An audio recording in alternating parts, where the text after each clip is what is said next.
Pongo como un ejemplo patético de fetichismo de la mercancía, en este caso de la mercancía de educación, y cómo ese fetichismo se retroalimenta con el arribismo. Es de hoy, recién tomadito, y te repito, ejemplo de fetichismo de la mercancía educación.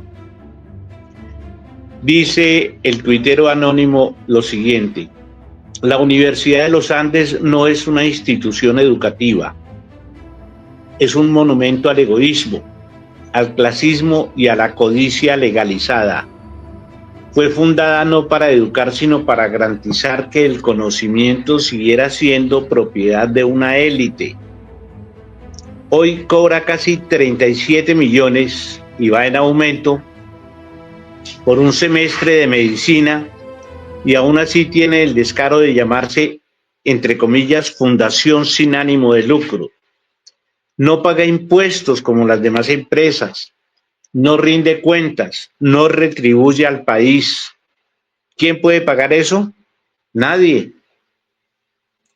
Por eso existe ICETEX, para que la deuda cargue lo que la oligarquía no quiere soltar. La Uniandes no forma profesionales, forma peones de la élite y esclavos financieros con título.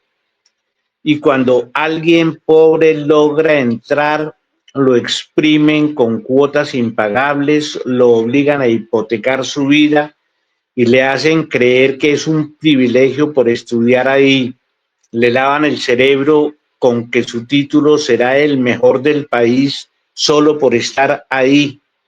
Esto no es educación, es el capitalismo más despiadado disfrazado de excelencia académica.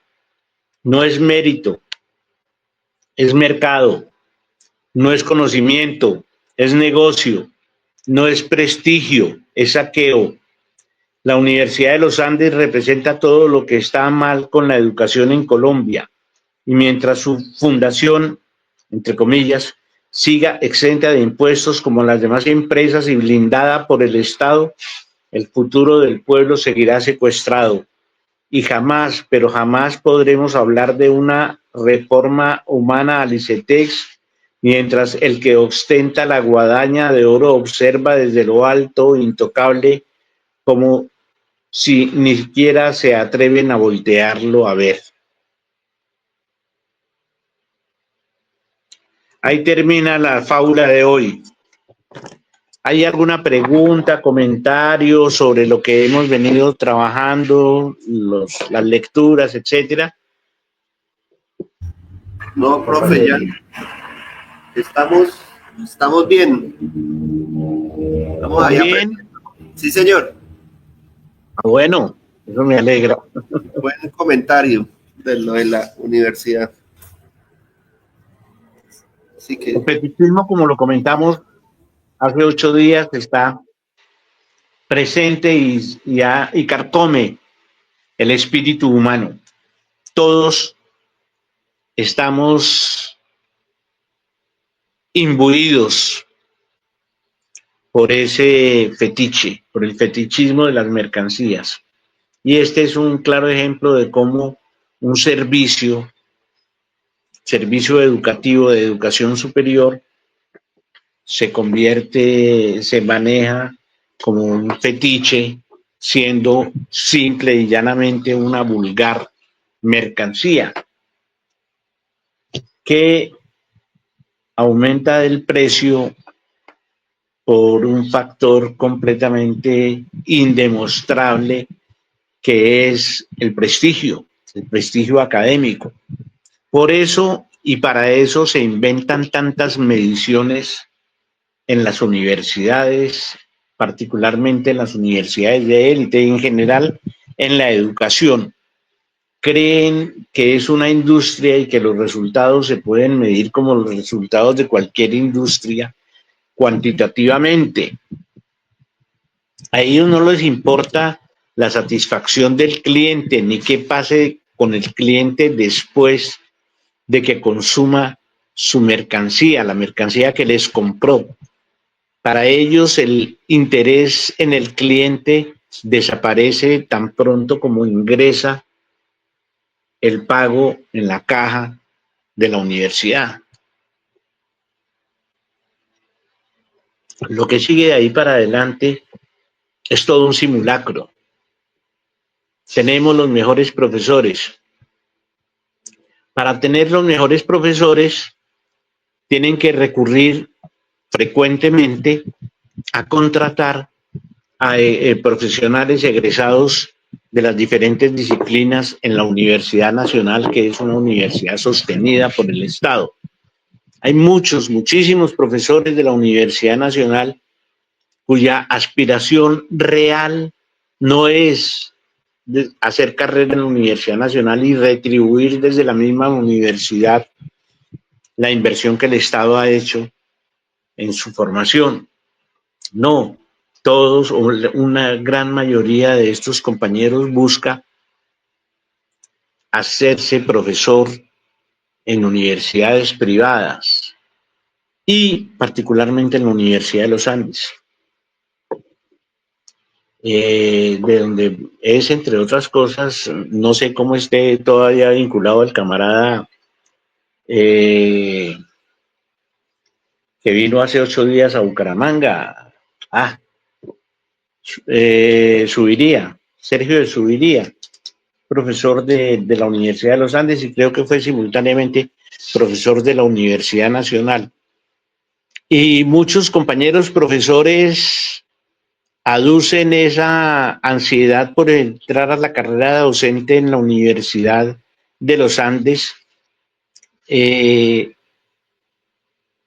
aducen como razón que es una universidad de élite, de prestigio, y que allí ellos van a poder influir en la formación de las élites nacionales.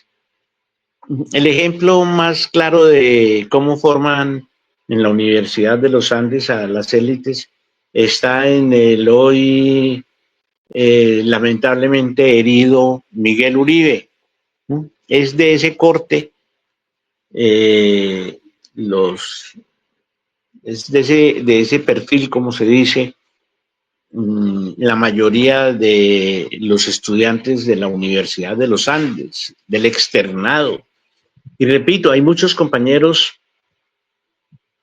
se supone que de pensamiento alternativo, que no tienen otra salida que rendirse a la fascinación, al fetiche de la Universidad de los Andes para poder avanzar en su carrera y para poder tener prestigio.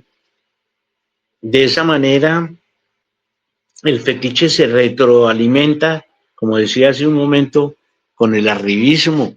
No es para nada sensato pensar que un semestre vale 39 millones de pesos, 37, 35. El semestre, la matrícula únicamente. ¿Cuánto debe pagar el padre de familias o el estudiante? ¿Cuánto debe tener para subsistir, para transporte, para comidas, para libros, para vestuario, para todo lo que se requiere en la vida? Esa educación a esos costos va mucho más allá de reproducir el conocimiento y de la reproducción de la fuerza de trabajo de élite, porque es oneroso, es ostentoso. ¿Y para qué se hace una inversión de ese tamaño, de esas dimensiones? ¿Para qué? ¿Cómo se va a recuperar? ¿Cómo? Para educar a la persona, para hacerlo mejor persona, para hacerlo mejor médico que los demás, para ir a dirigir una EPS. ¿Para qué? Para comprar clínicas, para dirigir clínicas, de ahí van a salir cirujanos que vayan a servir al pueblo. Obviamente no, eso tiene unas consecuencias materiales y sociales inconmensurables, ese tipo de educación. Bueno, eso como abre bocas. ¿En qué parte íbamos? No lo saben, pero lo hacen, ¿no? Sí, profe, ahí vamos. Sí, ¿Dónde señor. está la nota 30? Ujú. Y voy a buscar la nota 30. La nota 30 es una nota de la segunda edición que dice, por tanto, cuando Galliani dice que el valor es una relación entre personas, la ricchezza es una ragione tra due persone, debería añadir disfrazada bajo una envoltura material. Galliani, de la Mancia, tomado del latín, un texto de 1803. Esa referencia a la cita nos sirve para mostrar cómo era de cuidadoso en Marx en las referencias, en las citas. Hay giros que aparentemente no ameritan una nota de pie, una referencia directa. Sin embargo, Marx no evita hacerlas para,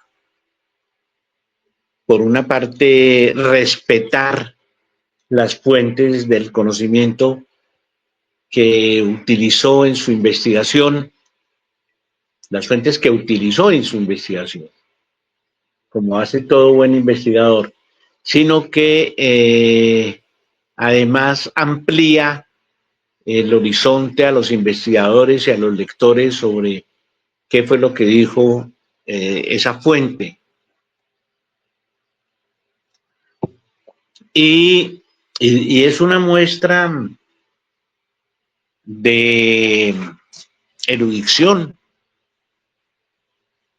utilizar una cita perdida en un libro en italiano publicado en 1803, más de 60 años, para ser utilizada más de 60 años después, es un dato intelectual muy importante, da cuenta de un trabajo extraordinariamente riguroso.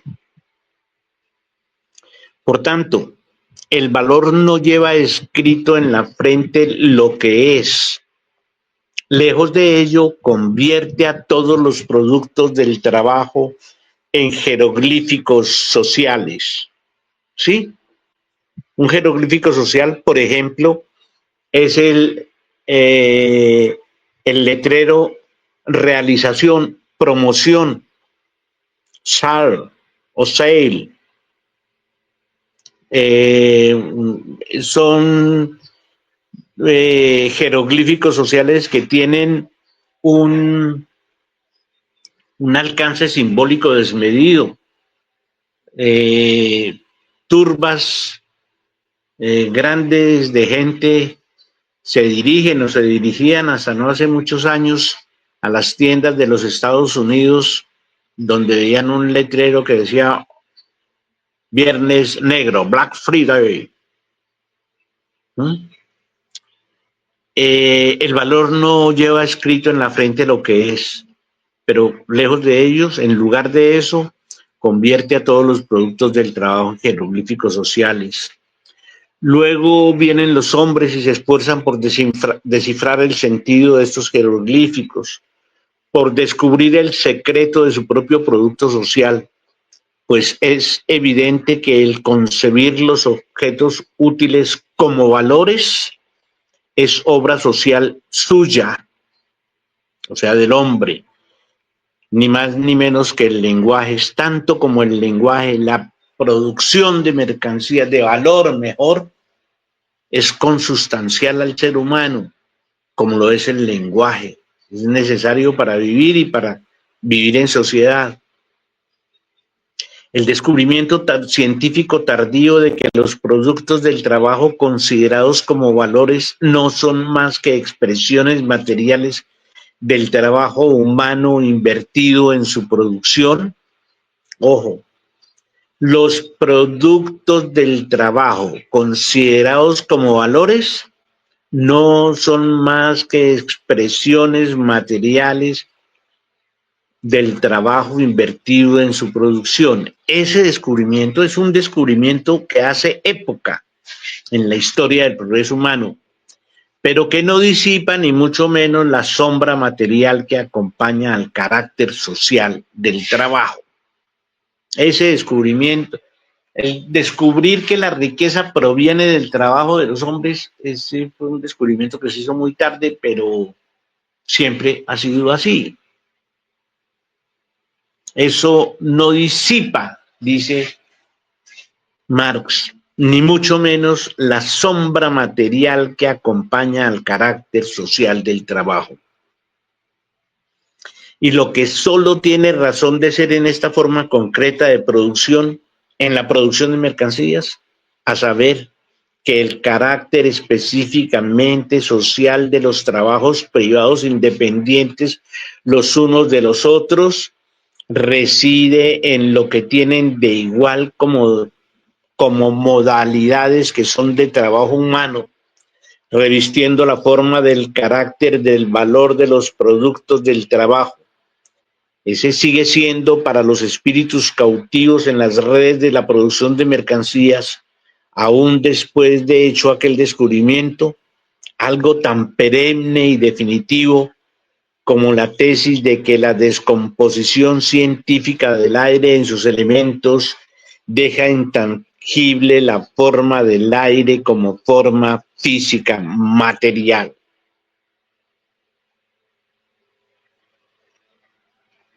Cuando tomamos o toma en un laboratorio se toma un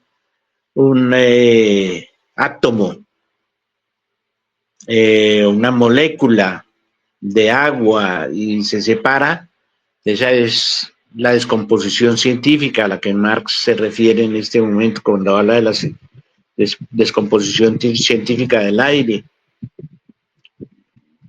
Separa los elementos y en esa porción de aire o de agua que tomó, por un lado se fueron los átomos de hidrógeno, por el otro los de oxígeno, etcétera. Ahí es intangible el agua, ahí no va a haber agua, pero eso no quiere decir que como forma física material el agua deje de existir, sigue existiendo en la materia agua. Así en el laboratorio se descompongan sus elementos. De la misma manera en nuestro análisis o en el análisis, en la investigación que está haciendo Marx en ese gran laboratorio que es su mente, situada en Londres, en su casa cerca de la biblioteca del Museo Británico. Ese es el laboratorio de Marx, tiene unas instalaciones en el Museo Británico, ese es el laboratorio físico, material de Marx. Ahí coge una mercancía, la mercancía genérica, no específica, y la descompone. Nos va mostrando que finalmente el valor de esa mercancía es producto del trabajo humano materializado en la mercancía particular. Y al hacer esa descomposición de la mercancía, pues el mundo de las mercancías sigue existiendo y no quiere decir que de ahí en adelante podamos descomponer y sacar el valor de la mercancía. No, eso va a seguir comportando de la misma manera. Lo importante es que comprendemos ahora cómo funciona ese mecanismo, aunque posteriormente no lo podamos desmontar. Y de esa manera nos vamos aproximando a un tema que siempre nos inquieta y es cómo barajarle la crisis al capitalismo, cómo salir del capitalismo en el que estamos metidos, conociendo sus deficiencias, conociendo los problemas que arroja para la sociedad esa máquina compleja que es el modo de producción capitalista.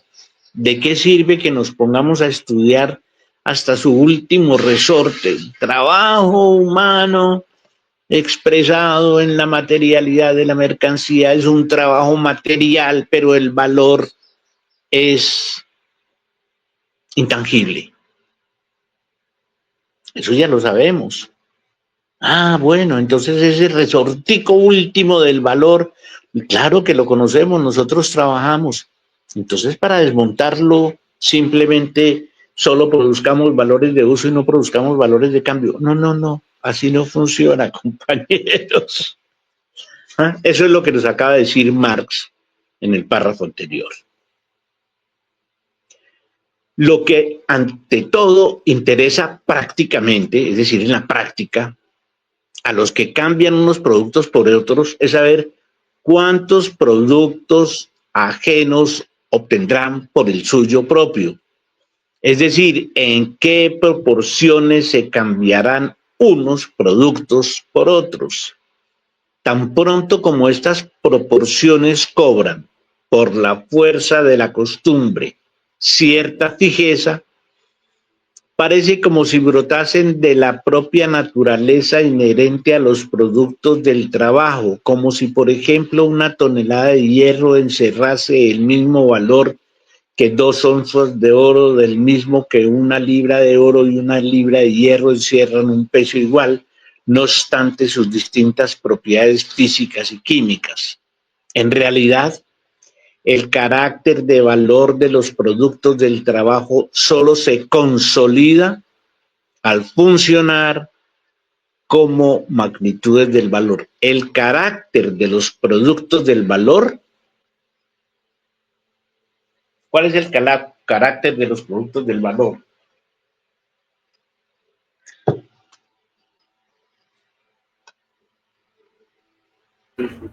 ¿Cómo, profe? ¿Cuál es el valor? En realidad, el carácter del valor de los productos del trabajo, ¿cuál es el carácter del valor de los productos del trabajo? Ser tiempo de trabajo socialmente necesario. Yo diría que es ser una magnitud de tiempo de trabajo socialmente necesario, ¿no?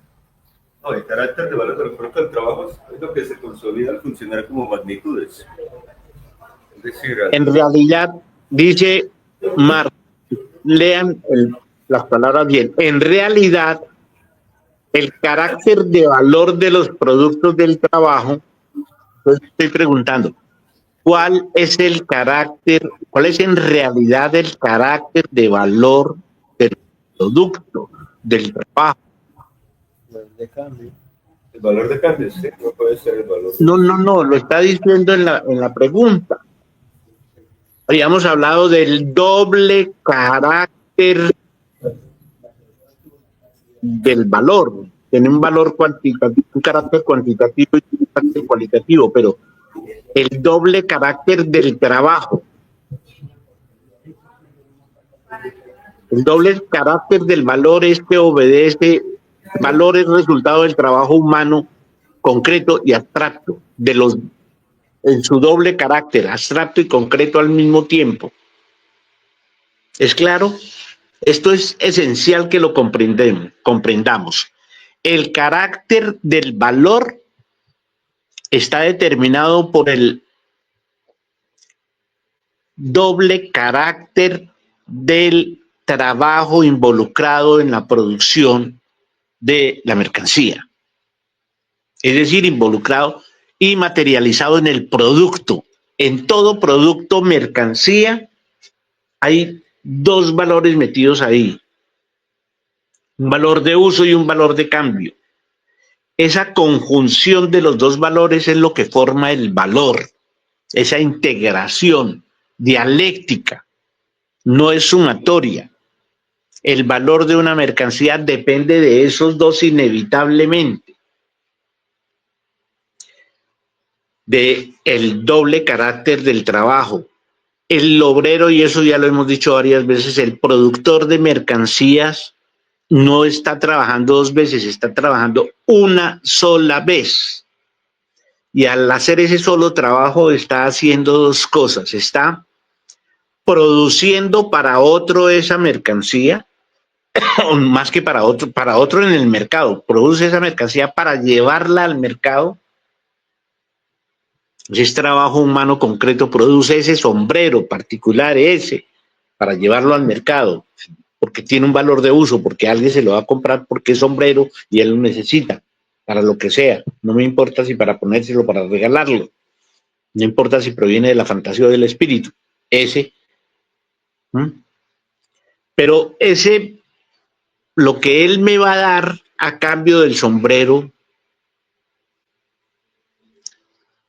paga el trabajo invertido en ese sombrero y ahí dentro eso debe tener un recurso para reponer la fuerza de trabajo, reponer la materia prima, reponer todo lo que se ha gastado en la producción de ese sombrero. ¿Me explico?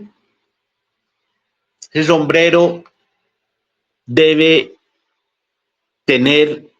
tiene un valor de cambio, se realiza en el momento en que se cambia, el otro se lleva su sombrero y yo tengo un dinero, de ese dinero una parte social, estamos hablando en términos sociales, se va a reponer la materia prima,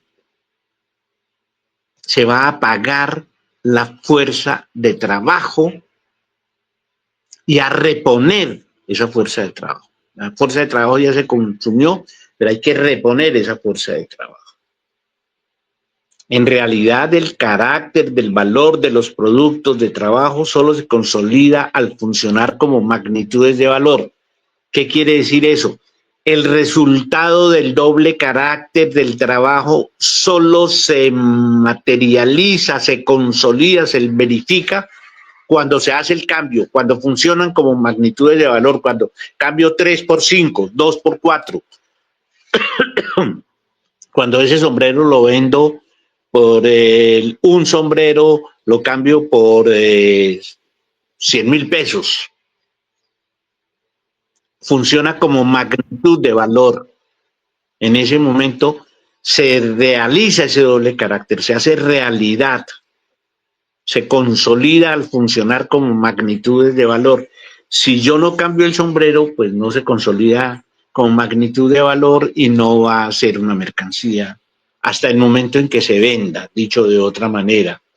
Solo cuando se realiza la compraventa se realiza el valor, se hace realidad el valor. El valor de uso para el que lo va a usar, ese no es asunto del productor. Y el valor para el que produjo ese valor. Se realiza cuando lo vende. Si no lo vende por 100, sino por 80, pues entonces se realiza de manera defectuosa, pero no quiere decir que no se realice.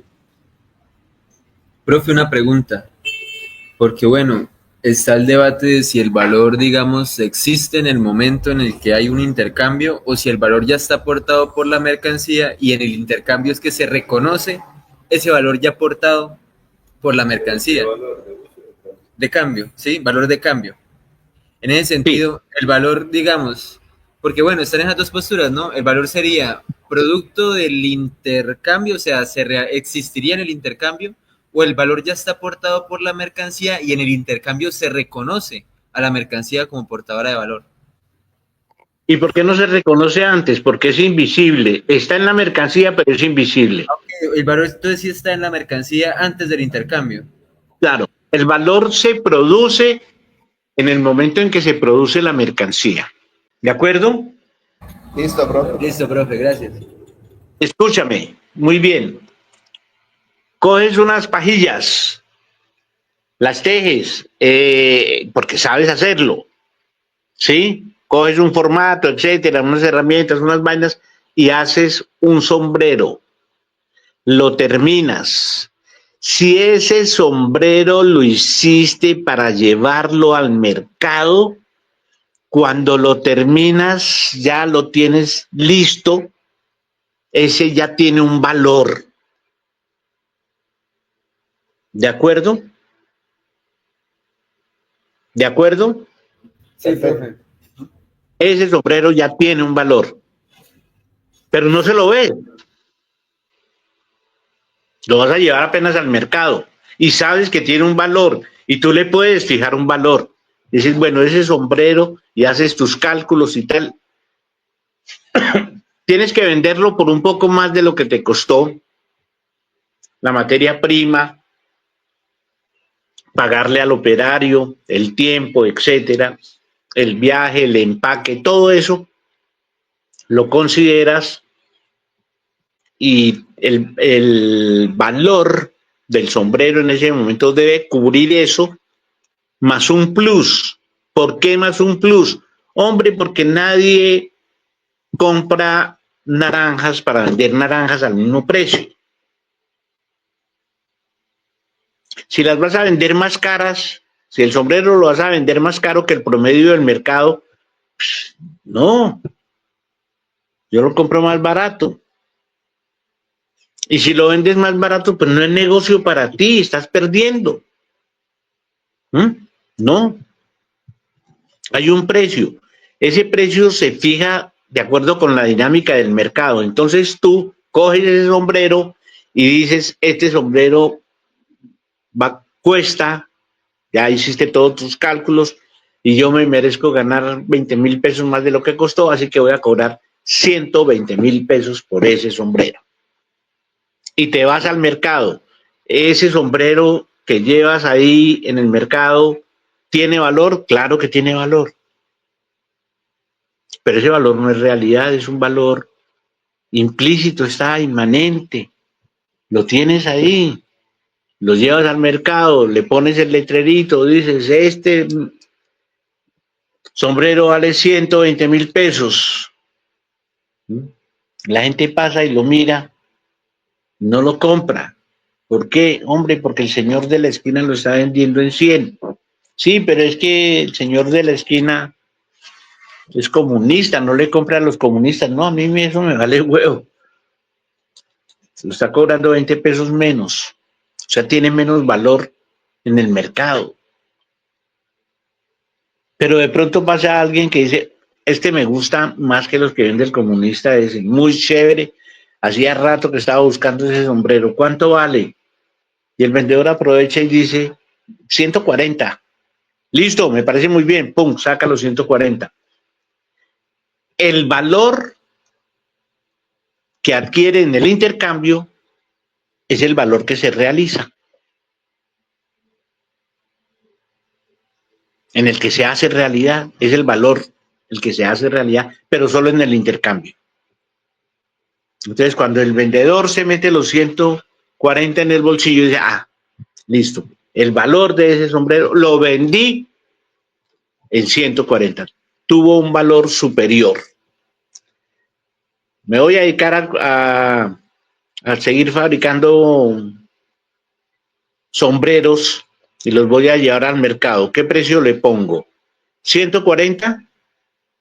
Obviamente no, porque ese fue un caso excepcional.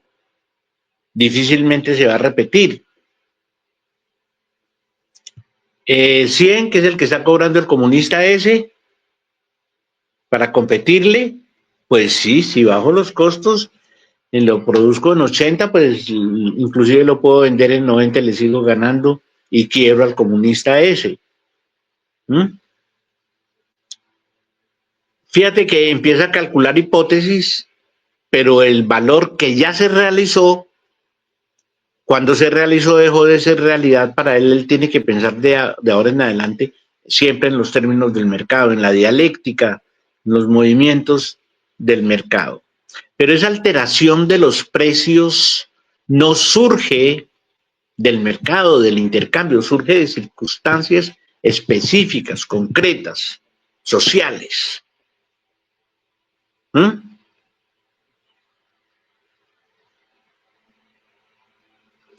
Es lo que dice cuando nos señala, en realidad el carácter de valor de los productos del trabajo solo se consolida al funcionar como magnitudes de valor. La magnitud de valor es el precio, es la medida del valor. Magnitud es medida. ¿De acuerdo? Su propio movimiento social cobra a sus ojos la forma de un movimiento de cosas bajo cuyo control están, en vez de ser ellos quienes las controlen a las cosas. Y hace falta que la producción de mercancías se desarrolle en toda esa integridad para que de la propia experiencia nazca la conciencia científica de que los trabajos privados que se realizan independientemente los unos de los otros, el de los sombreros y el de las alpargatas, aunque guarden entre sí y en todos sus aspectos una relación de mutua interdependencia como eslabones elementales que son de una división social del trabajo, pueden reducirse constantemente a su grado de proporción social, porque en las proporciones fortuitas y sin cesar oscilantes de cambio de sus productos, se impone siempre como ley natural reguladora el tiempo de trabajo socialmente necesario para su producción, al modo como se impone la ley de la gravedad cuando se le cae a uno la casa encima. La casa se cae por efecto de la ley del valor, por efecto de la ley de la gravedad.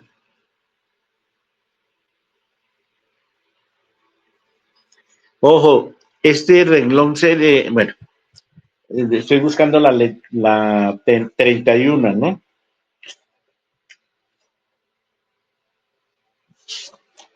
Profe, 31 dice. una pregunta. Sí, perdón, voy a leer la nota y seguimos. ¿Sí? Y escucho la pregunta. Listo, profe. Entonces, ¿qué pensar de una ley que solo puede imponerse a través de revoluciones periódicas?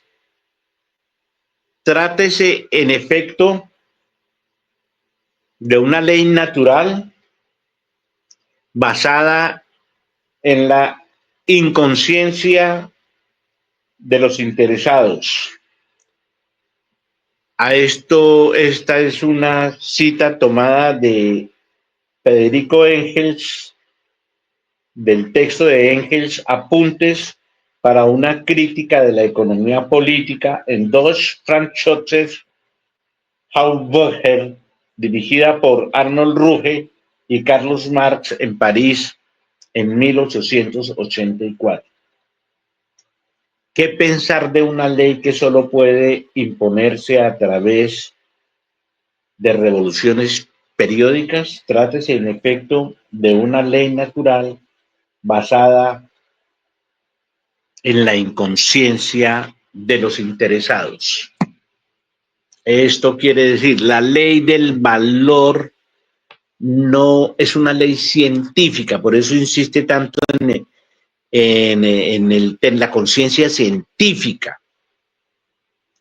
Cuando se habla de la ley de valor de Marx, ese concepto de ley no es el jurídico, sino el científico, una ley de la ciencia. En la sociedad o las leyes jurídicas se imponen a la fuerza, en la ciencia no. Y la ley fundamental de la teoría del valor es la ley del doble carácter del trabajo humano abstracto y concreto encerrado en la mercancía. Eso es lo que determina el valor y la magnitud del valor. Esa magnitud, porque el valor se puede medir, es mensurable, por lo tanto existe, está ahí, esa mensurabilidad depende tanto del carácter material de la mercancía, es decir, de su valor de uso, como de su valor de cambio, como si esa mercancía también es necesaria para otros. En consecuencia, el doble carácter del trabajo de la mercancía presente en la mercancía es implícito cuando el productor posee todavía la mercancía, pero el valor de cambio es implícito también es implícito. El valor de uso, cuando yo todavía tengo el sombrero, el valor de uso es implícito, lo debe tener, es explícito, sombrero, material, ahí lo veo, y el valor de cambio es implícito, es el que yo pienso, 100, 120. Cuando lo llevo al mercado, el valor de uso deja de ser explícito para mí, yo ya no me lo puedo poner, y el valor de cambio se vuelve explícito, se realiza, 100, 80, lo que me dieron. Puede variar la magnitud. Entonces, ahora sí la pregunta. Profe, es que Jaime preguntaba que si No, pero que Jaime, que si el sombrero del comunista No, que valía una más. mercancía elaborada, hágase allá para que el profe una lo escuche. mercancía elaborada por un comunista tendría un valor agregado, dado su nivel de conciencia y responsabilidad social con que lo hace, y no meramente por un interés mercantil o capitalista. Sí. Que ese término también, profe Carlos, es un término que circula constantemente y es el tema del valor agregado. ¿No? Nosotros no hablamos tanto de valor de uso, valor de cambio, pero sí circula bastante la idea del valor agregado como si fuese un tercer valor, como si fuese un elemento que está ahí también dentro de la mercancía.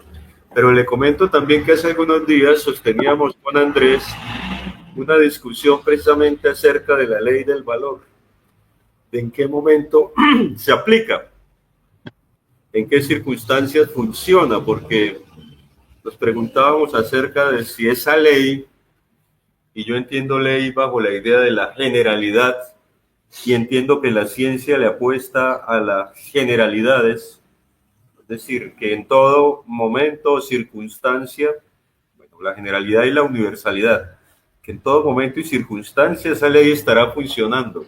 Es decir, no importa si nos encontramos en China, en Japón o en cualquier otro lugar del mundo, la ley seguirá funcionando. Y yo planteaba la idea de que es una ley científica en tanto que tiene un carácter de universalidad. Pero la discusión, según le entendía Andrés, era de en qué momento funciona esa ley. Si es solo bajo el modo de producción capitalista o si es también dentro del marco del modo de producción esclavista o feudal. Yo consideraba que, y así se lo respondí, que solo dentro del marco de funcionamiento del modo de producción capitalista. Pero volvemos a la misma discusión. ¿En dónde estaría entonces ese carácter de universalidad o de generalidad de esa ley? Porque el mismo Marx lo dice, la ley de gravedad funciona en todos los tiempos.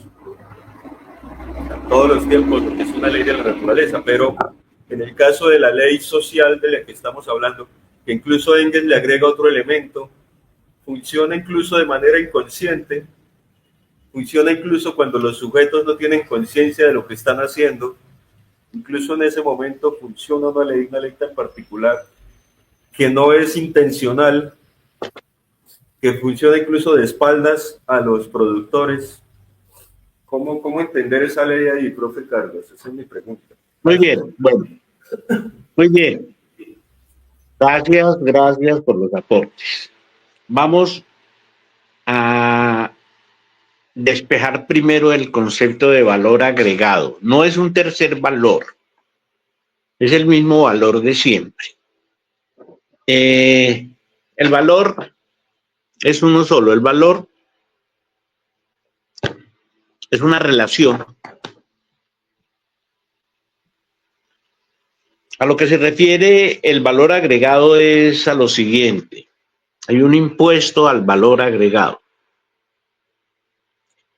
El fulano que hace sombreros se fue y compró o recogió. Bueno, entonces, ¿a qué se refieren con el valor agregado? Alguien se consigue unas pajas las teje, sabe hacerlo y produce un sombrero. Con su trabajo, con organizar esas pajitas y tenerlas y limpiarlas y darles forma, machucarlas, pintarlas, etcétera, le agregó valor a esas pajas. Antes costaban nada, 40 pesos. Y ahora pagaste 40.000 pesos o 40 pesos por esas berracas pajas. Compraste un agua o usaste agua en tu casa, en fin, e hiciste el sombrero. Ese sombrero tiene un valor superior, lo dijimos hace un momento, a todos los demás ingredientes sumados, superior a todo lo que se metió ahí. Eso después lo vamos, en capítulos más adelante, lo vamos a examinar en detalle. Costos fijos y costos variables, todo eso lo vamos a ver. Pero en principio, atengámonos a eso. Todo lo que invertiste en el sombrero sumó 40 pesos. Todo, incluido el trabajo y tal. Pero el sombrero en sí vale más que todo eso juntado, incluido el trabajo, tiene un valor por encima. Sin ese trabajo no hubiera habido más valor. Eso es lo que se llama impuesto al valor agregado. Es un impuesto al trabajo productivo. Es un impuesto regresivo. Es un impuesto dirigido a quitarle al productor, a ponerle la carga al productor de valor. Y ya hemos visto que lo que produce valor es el trabajo humano, por lo tanto es un impuesto que se le pone al trabajo humano. Por el simple hecho de producir, ese es el valor agregado. No es que haya valor de uso, valor de cambio y valor agregado, no. Valor agregado es un impuesto al trabajo, al agregarle valor. Compras un sombrero, en vez de hacerlo, compras un sombrero en Bucaramanga, lo metes en el carro, en el Flota Cáchira, 10 sombreros, cada uno 80 pesos, 100 pesos, y los traes a Acapulco. Le agregaste valor con solo traerlos, con empacarlos y traerlos, exhibirlos, ponerlos en un exhibidor, ofrecerlos en una tienda. Eso es agregarle valor a un producto. Hacer trabajos con ese producto, llevarlo a una parte, exhibirlo, promocionarlo. Eso es agregarle valor. Y a eso le ponen un impuesto que es generalizado, que se llama impuesto al valor agregado, que, como vimos en el caso de la Universidad de los Andes, no significa que las grandes empresas lo paguen. La Universidad de los Andes es una gran empresa proveedora de servicios de educación de alta calidad internacional, pero no paga impuestos. Vive de la compra y la venta de servicios, pero no paga impuestos y tiene ganancias. ¿Por qué? Porque existe una ficción jurídica que se llama fundación sin ánimo de lucro. Si nosotros creamos una fundación sin ánimo de lucro, y de hecho a nivel popular hay muchísimas fundaciones sin ánimo de lucro, tenemos necesidad de eso para sacar pírricos, pichurrios, contratos con entidades públicas, para nada más sirve. Mientras tanto, pues esas fundaciones que nosotros creamos se quiebran porque no logramos reunir 250.000 pesos que hay que pagar en la Cámara de Comercio para mantener una vaina de esas. Pero la Fundación Universidad de los Andes o la Fundación Clínica Foscal, ¿sí? O la Fundación para la Salud y la Resurrección del Cuerpo Humano Carlos Ardila Lule, ¿sí? Fundaciones sin ánimo de lucro con helipuertos, con mansiones, con grandes edificaciones. La Universidad de los Andes es un portento, Foscal, ¿no? Eso es, imagínense, el Centro Internacional Clínica de Santa Fe, donde tienen metido a este tipo. ¿Ah? Bueno, entonces, frente a la ley del valor, en primer lugar hay que tener en consideración que hay similitudes, pero también hay diferencias entre las ciencias de la naturaleza y las ciencias de la sociedad. Las ciencias de la naturaleza se fundan en la observación de hechos visibles que se pueden investigar desde una perspectiva científica o no científica. Por ejemplo, la observación de los astros determina el surgimiento de la ley de la astronomía, de la ciencia de la astronomía, perdón, con sus leyes científicas, pero también de la astrología con las leyes de la astrología. Y bueno, son dos formas, dos aproximaciones diferentes a un mismo fenómeno de la realidad. Las ciencias sociales, a diferencia de las ciencias naturales, tienen el inconveniente de que sus fenómenos, sus hechos, no son directamente observables como en las ciencias de la naturaleza, a través de la maquinaria, del microscopio, del astrolabio, en fin, de las maquinarias, de los aparatos, de los laboratorios. No, lo dije hace un momento, el laboratorio de Marx, pues, ¿dónde estaba?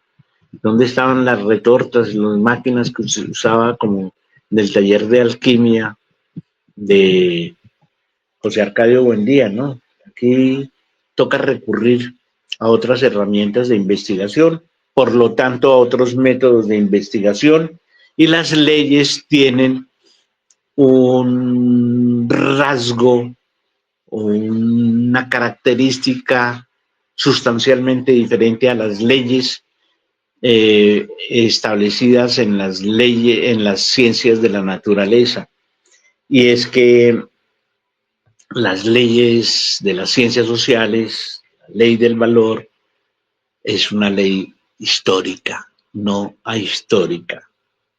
Quiere decir, está en un proceso de cambio permanente, porque la sociedad está también transformándose permanentemente. Esa transformación opera en dos niveles, opera en los niveles de la realidad real que se transforma y opera en un segundo nivel que es en las observaciones o los estudios que hacemos sobre esa realidad que se transforma. Las ciencias de la naturaleza se cumplen, la ley de la gravedad se cumple en todos los momentos y en todas las circunstancias, indefectiblemente, en el Imperio Romano y tal, porque no depende de más variables, sino que el objeto tenga peso y no tenga cómo sustentarse y se cae. De ahí para adelante puedes hacer lo que quieras, medir velocidades, cambiar trayectorias, en fin, desarrollar volúmenes enteros de cálculos, y eso siempre va a seguir pasando. Créelo o no. En cambio, la ley del valor, pues, ¿cómo explicar a alguien que no se mete a tragarse todos estos renglones, los textos del Capital, la idea de que un mismo objeto encierra al mismo tiempo dos mismos tipos de valor que están estrechamente unidos y que son de la esencia de esa mercancía, pero que ese valor solo se va a revelar parcialmente y solo para el productor cuando se venda, porque el que la compra también va a tener un grado de realización, realizó su sueño de tener esa mercancía, ese anhelo de tener esa mercancía. Pero la realización de los dos individuos, tanto del productor vendedor como del consumidor comprador, ese hecho, esa relación, no implica que todas sus relaciones con el mundo sean iguales y que solo se puedan relacionar como personas a través de la relación de las mercancías, que es lo que pasa en el mundo capitalista. ¿En qué momento se cumple la ley del valor? La ley de la gravedad se cumple cuando el objeto en unas circunstancias específicas, particulares, se suelta y se cae. Ahí tengo tengo que cambiar la pantalla de mi teléfono celular porque la ley de la gravedad funcionó hace unos días en la casa de Margarita, aunque yo no quería que funcionara la ley de gravedad, pero hijo de puta, ¡pum! Y esa ley de gravedad me cuesta como 100.000 pesos, creo, la pantalla. ¿En qué momento se realiza? ¿En qué momento se realiza esa ley? Te repito, la ley de la gravedad se realizó cuando se cayó la hijo de madre pantalla. Pero la ley del valor de lo que me cuesta recomponer esa pantalla, ¿cuánto me cuesta cambiar esa pantalla? Pues ese valor lo voy a saber cuando desembolse el billete, 80.000 pesos, déjemelo en 75, 76, está bien, 77, bueno, top, tum, 75. En ese momento, ¿cuál fue el valor o el costo de reparar ese aparato? 75. Eso no quiere decir que la ley de la gravedad pesó 5.000 pesos menos.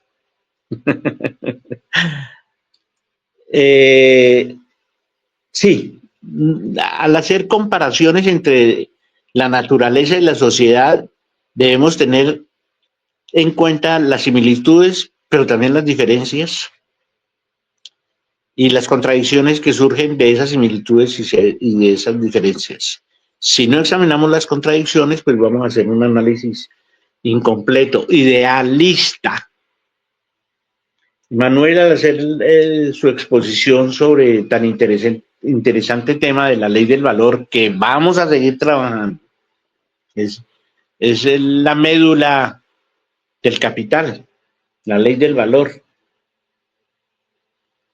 Decía que en la discusión yo planteaba la idea de que, sí, plantear ideas sin sustentarse en investigaciones, en análisis científicos, no ideológicos, no religiosos, no metafísicos de la realidad, pues es también idealismo.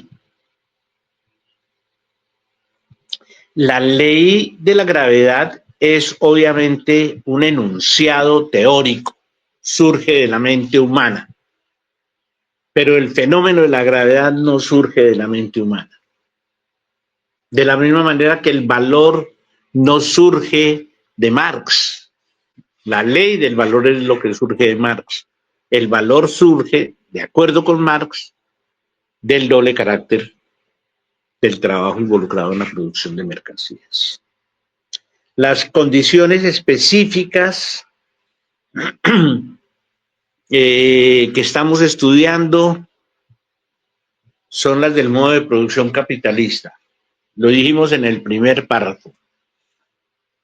En el régimen capitalista, la riqueza se nos aparece como un inmenso arsenal de mercancías, la mercancía como su forma elemental. Por eso nuestra investigación empieza con la mercancía.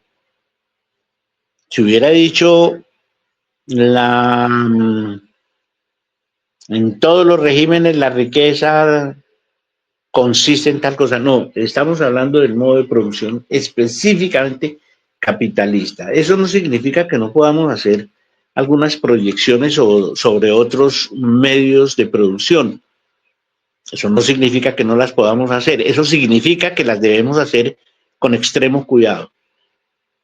¿Qué pasaba en el modo de producción feudal? ¿Cuál era la forma principal que adoptaban las riquezas? En el feudalismo, en el esclavismo, en el comunismo primitivo, o en China en el siglo XVIII, o en la Unión Soviética en el siglo XX, o en los Estados Unidos en el siglo XIX. No significa que la ley pierda vigencia. El contexto social, las dinámicas sociales, hacen que estas leyes científicas, pero sobre la sociedad, tengan sus propias dinámicas. Hay diferentes actores involucrados ahí. Y aparte de eso, estamos hablando en términos de economía política. No recuerdo saber si existen, de pronto ustedes sí saben si existe en alguna universidad carreras de economía política, pero finalmente, ¿qué es la economía política? Es una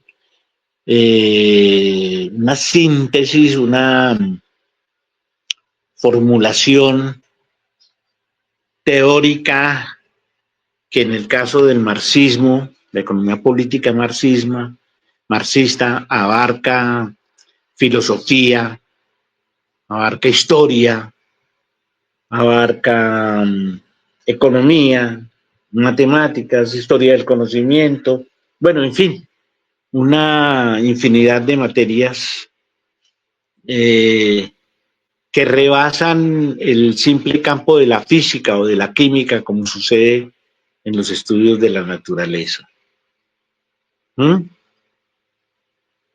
Y aquí hay otro elemento que hay que tener en cuenta en el, entre comillas, cumplimiento de la ley del valor. Y es que la ley del valor se basa en una premisa o en un axioma, mejor, que es el de la división social del trabajo. La división social del trabajo hace que el valor no dependa de un solo factor o de dos solos factores, el productor y el comprador, en fin. Los factores cambian con el tiempo y los actores cambian sus papeles en el tiempo sin perder su rol de actores. En la división social del trabajo, como lo conveniente, también hay que recordar lo que decía, ya lo había citado en otra ocasión, Eduardo Galeano en Las Venas Abiertas de América Latina. La división social del trabajo consiste en que unos se especializan en ganar y otros se especializan en perder. Esa es la división social del trabajo. Y el que gana siempre quiere seguir ganando, y el que pierde no quiere seguir perdiendo. El explotador quiere seguir siendo explotador, el explotado no quiere seguir siendo explotado. El explotador se hace al poder, el explotado tiene que resistirse a ese poder, y ese ejercicio del poder y esa resistencia contra el poder es cotidiana, es diaria y se presenta no solo en las relaciones mercantiles, sino en las relaciones sociales, en las afectivas, en las familiares, en las sociales, en las jurídicas. El capitalismo es un modo de producción, impregna toda la vida. Por último, hay que insistir en que, a diferencia de las ciencias, pues las ciencias de la naturaleza también tienen su propia historia. La historia de los descubrimientos, la historia del avance de las ciencias naturales, el origen de las especies. Por ejemplo, es un salto en la ciencia, introduce nuevas leyes en el estudio de la biología, de la zoología. La química está cambiando constantemente y hay unas fórmulas que se ajustan, pero unas leyes que se mantienen inalterables en el tiempo. Así no sean descubiertas, así hayan sido descubiertas tempranamente o tardíamente. Y habría que ver tempranamente o tardíamente para qué. Mientras que en el caso de las ciencias sociales, las leyes de la sociedad, las leyes sociales o de las ciencias sociales, las leyes científicas de la sociedad son interpretables pero no aplicables. Muchas veces pueden tener efectos sin que lo sepamos, pero aún sabiendo y descubriendo un principio que se enuncia como científico en un momento inicial, la vida social puede irse por unos caminos imprevisibles. Hay una dicotomía que me parece conveniente aclarar desde este momento, y es la dicotomía entre complejidad y trivialidad.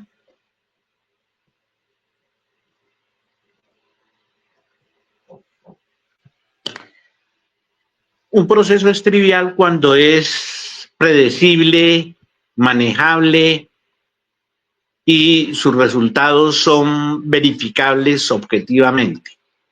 Por ejemplo, fabricar un dron necesita 1.250 piezas de diferentes tamaños, piezas electrónicas, metálicas, cables, plásticos, etcétera, que se ensamblan conforme un manual que está escrito y unos diagramas que están hechos ahí. Para hacer uno, repito, se necesitan 1.250 piezas. Para hacer dos de esos drones de las mismas características, pues se necesitan 2.500 piezas ajustadas conforme el mismo manual, los mismos diagramas. Alguien encarga 100 drones, entonces el productor tendrá que conseguirse 125.000 piezas y los operarios necesarios y calcular los tiempos necesarios. Le puede decir a su cliente: esos 100 drones se los tengo en tanto tiempo y valen tanto. Ese es un proceso trivial. Un proceso complejo es un proceso cuyos resultados son indeterminados, imprecisos, aleatorios, no se pueden controlar. Por ejemplo, le damos a 10 niños un papel y unos colores y les pedimos que pinten un dron. Al final es posible que ni siquiera los 10 dibujos de dron los tengamos.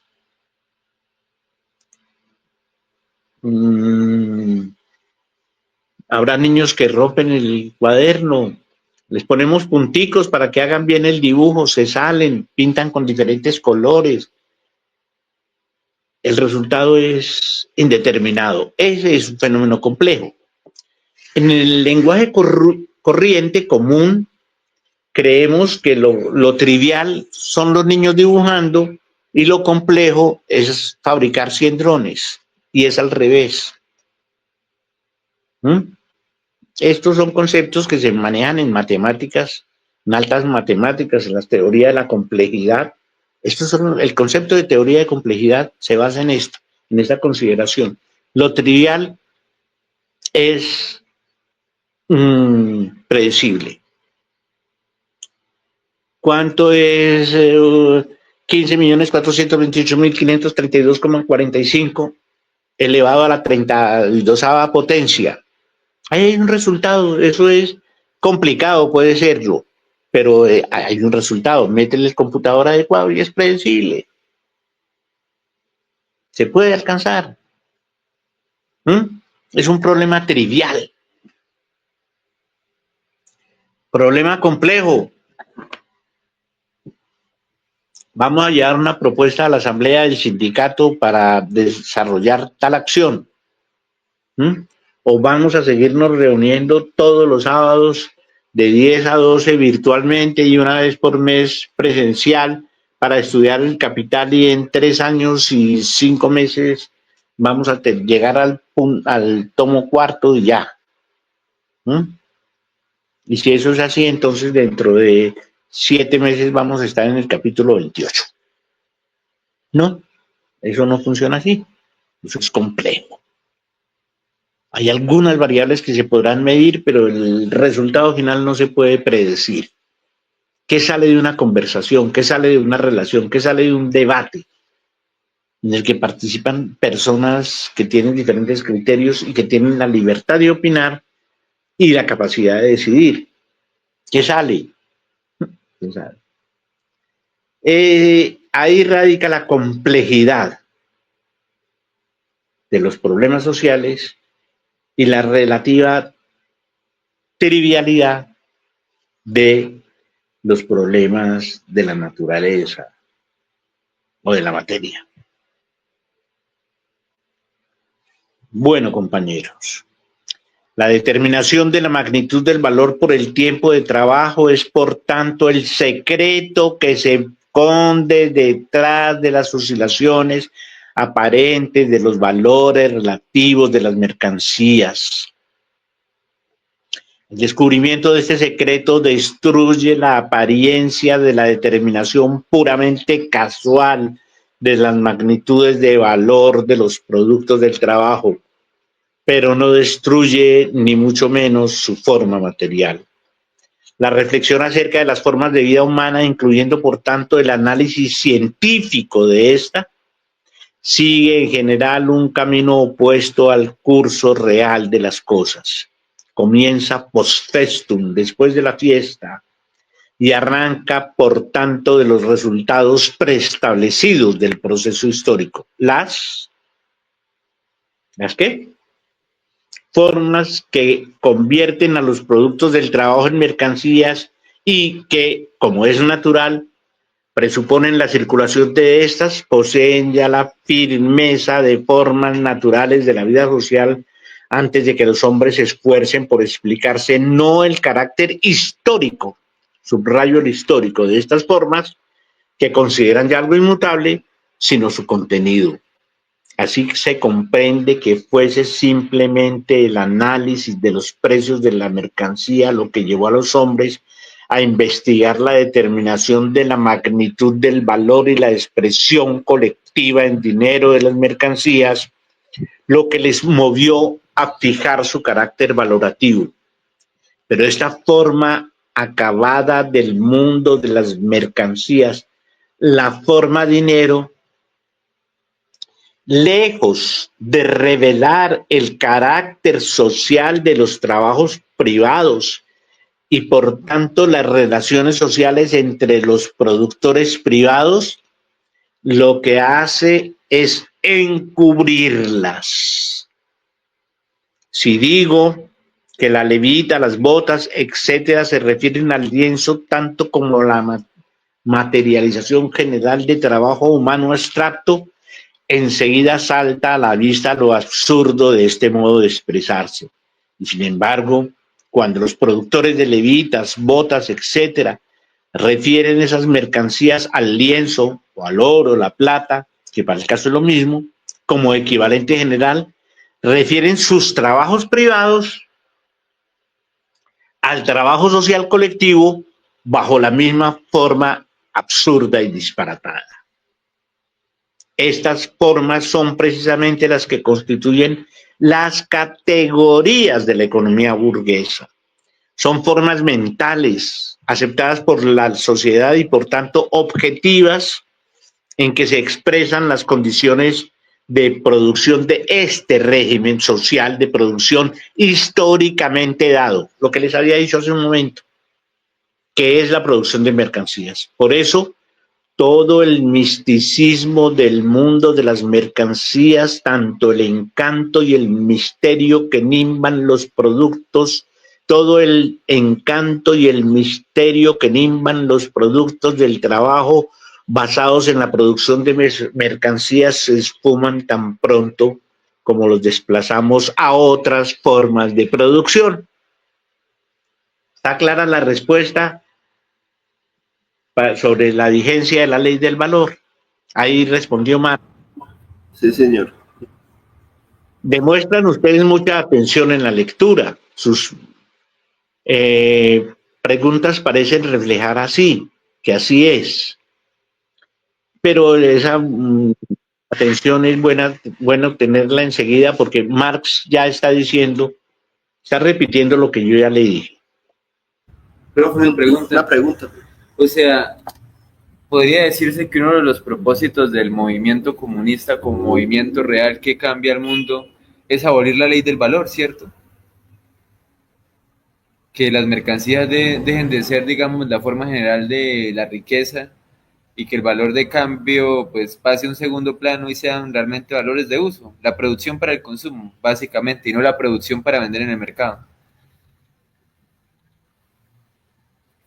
Sí, pero a eso no se llega con una propuesta política.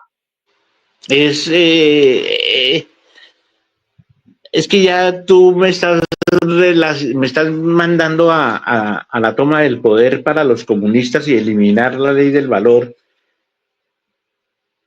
Estudiémosla primero, comprendamos un poco más acerca de la ley del valor y dame un tiempito para ver si podemos llegar a esa conclusión, que me parece buenísima, pero por lo visto los comunistas no lo han entendido así. No es la ley de la eliminación del valor, es luchar contra la explotación, no solo en la economía, no solo contra la ley del valor, sino en todos los órdenes. Y es, en cierta manera, prepararnos o afrontar, no preparar sin preparación, porque no da tiempo para preparar, cómo afrontar las crisis que está planteando el capitalismo o que está viviendo el capitalismo en este momento.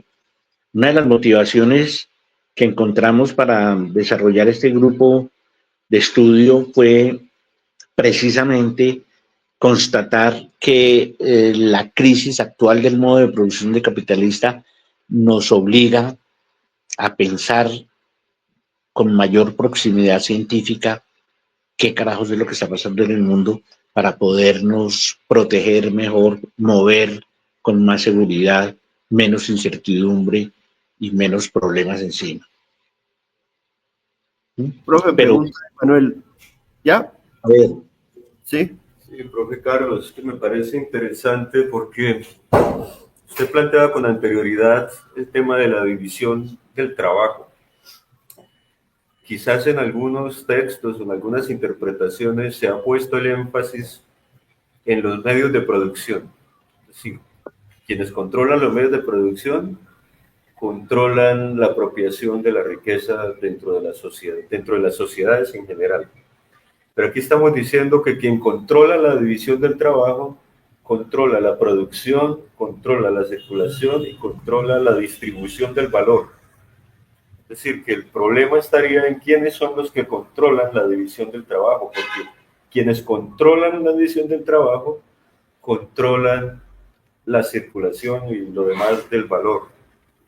Es decir, que el problema estaría en cómo se transforma esa división del trabajo, cómo se transforma aquellos que imponen o han impuesto esa división del trabajo, no tanto en los medios de producción.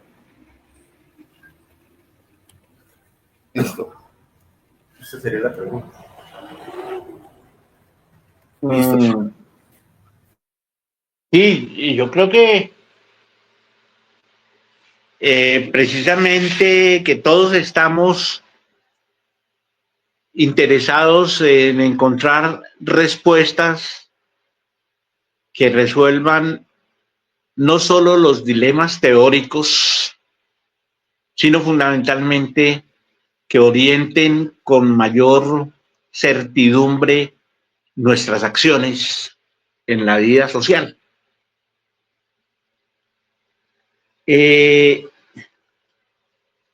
La relación entre propiedad privada de los medios de producción y división social del trabajo es una relación estrecha. La frase que trae Eduardo Galeano da cuenta de la complejidad.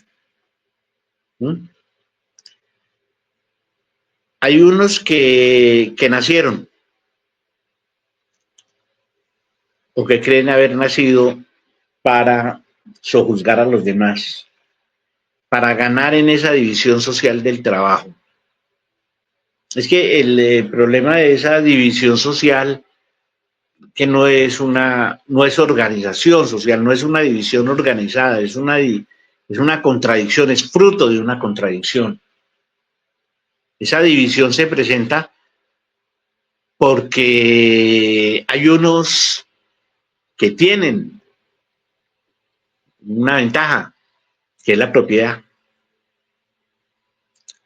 de los medios de trabajo, entre otras cosas. Y la sociedad se divide entre los que tienen y los que no tienen, prácticamente. Esa es la división social básica.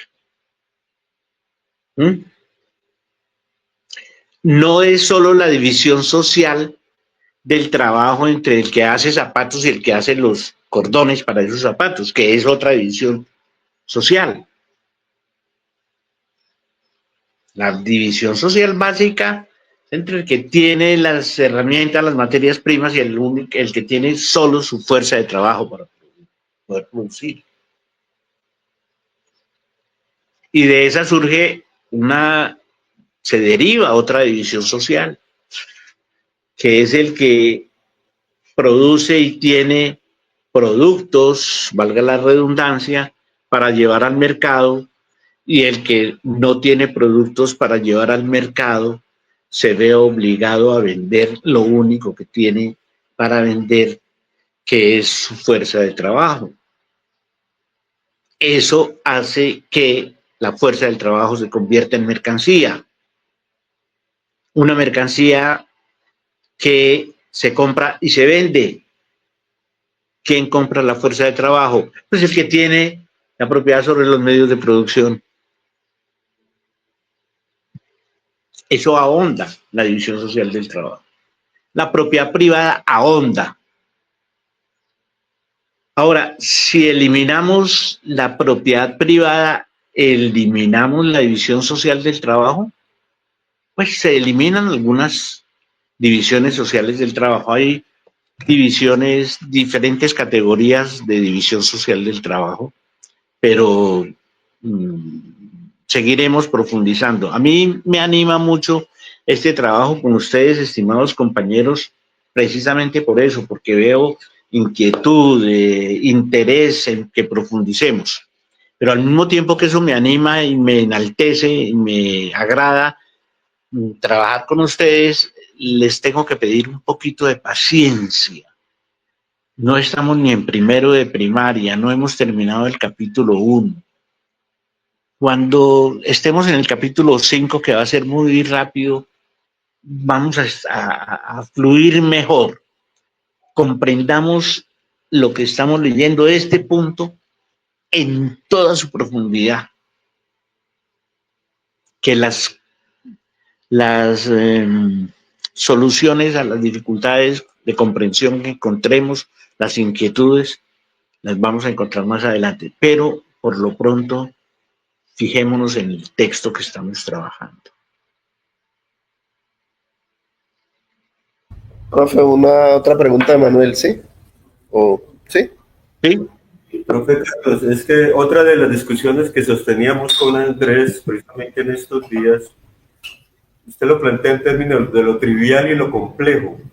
Nosotros lo trabajábamos en términos de lo simple y lo complejo, porque hay unas interpretaciones que llevan a pensar que el método de investigación de Marx parte de lo simple, que pareciera asociado a lo concreto, y va a lo complejo, que pareciera asociado a lo abstracto. Pero yo le decía a Andrés que empezar por la célula, como lo hace Marx en este capítulo, no es precisamente remitirse a lo más simple entendido como lo más trivial. Porque si analizamos la célula sigue siendo lo más complejo. Analizar la célula, investigar la célula y ahondar en ella sigue siendo todavía un campo de investigación bastante intrincado, bastante difícil de llevar a cabo. Lo mismo pasa en la física. Si nosotros empezamos del átomo, no es que el átomo sea lo más simple, no es que el átomo tenga bajo nivel de complejidad, al contrario, la investigación de los átomos ha requerido bastante tiempo y todavía hay campos de investigación a los cuales los científicos no han podido llegar. Yo pienso que esta idea, resaltarla, de que no es simple entendido como lo más trivial, sino que es simple también en relación con lo complejo. Quizás la idea más propia sería plantear que Marx parte de una unidad que él considera fundamental, en este caso la célula, la mercancía, y va mediante una serie de investigaciones ampliando su complejidad, ampliando su, diría Jaime ahora, agregándole o añadiéndole más valor. Digámoslo así, a través del trabajo de investigación se van encontrando cada vez más cosas, más determinaciones, más situaciones que lo llevan a una complejidad mayor. Era eso, profesor Carlos, gracias. Sí, bueno, Mili, gracias. Veremos la relación dialéctica en pleno desarrollo entre lo concreto y lo abstracto. Eso lo estamos ya viendo. Lo concreto en Marx, esa es una definición que debemos profundizar, es síntesis de múltiples determinaciones. La mercancía, como decía el compañero Manuel, es concreto, pero concreto no es sinónimo de simple. Cuando si suelto el vaso con el café, que ya se me acabó, que tengo en la mano, pues ¿qué va a pasar? ¿Qué pasa si lo suelto? Simple, se rompe, se cae. ¿Por qué? Porque lo soltó, porque se cayó. Sí, pero ¿por qué se cayó? Pues porque es pesado y las cosas pesadas se caen. Suelta la hoja de papel, también se cae, pero más lentamente. Y no se rompe porque no es rompible. Y empieza uno a estudiar ese simple hecho de por qué se rompió la taza y se encuentra con una cuestión difícil de entender, que es la ley de la gravedad. Entonces, ¿qué es lo trivial y qué es lo complejo en eso? Lo complejo es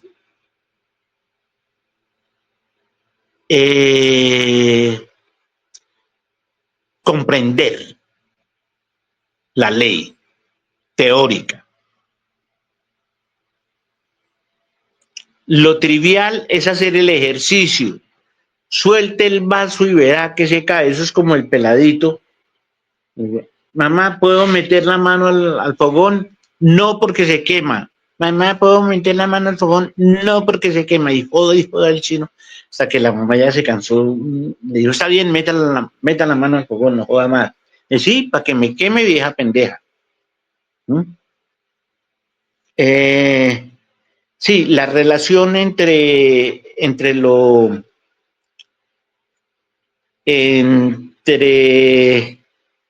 lo complejo y lo trivial, igual entre lo concreto y lo abstracto, siguen un recorrido dialéctico, repleto de contradicciones, de posibilidades, de alternativas, de salidas.